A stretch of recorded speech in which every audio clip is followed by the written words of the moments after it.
అమర్ పిల్లలు వీళ్ళంతా కూడా బయట వెయిట్ చేస్తూ ఉంటారు. అప్పుడు మనోహరి ఒక దగ్గర నిలబడి ఉండడంతో బాగి మనోహరి దగ్గరికి వస్తుంది.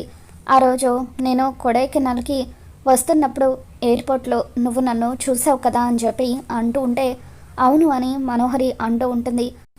ఆ రోజు నేను కొడైకెనాల్లో కలవాలనుకుంది ఆరో అక్కనని, రావాల్సింది ఈ ఇంటికి అని నాకు తెలిసిపోయింది అని చెప్పి బాగి అంటూ ఉంటే మనోహరి టెన్షన్ పడుతూ ఉంటుంది. ఇప్పుడు చెప్పు మనోహరి, ఎందుకు ఆ రోజు ఎయిర్పోర్ట్లో ఆరు అక్కని కలవనివ్వకుండా చేశావు? నా ఫోన్ పగిలిపోయేలాగా ఎందుకు చేశావు?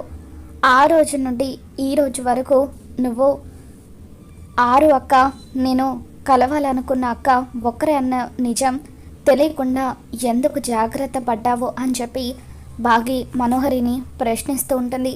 ఆరు అక్క చావుకి కారణం నువ్వే అన్న నిజం నాకు తెలుసు. నీ ముఖం వెనుక ఉన్న హంతకురాల్ని పరిచయం చేసే టైం వచ్చేసిందని చెప్పి బాగి మనోహరికి స్ట్రాంగ్గా వార్నింగ్ ఇస్తూ ఉంటుంది. మరి రాబోతున్న ఎపిసోడ్లో ఏం జరగబోతుందో మళ్ళీ మన ఛానల్లో తెలుసుకుందాం. ఈ వీడియో మీకు నచ్చినట్లయితే తప్పకుండా లైక్ చేయండి.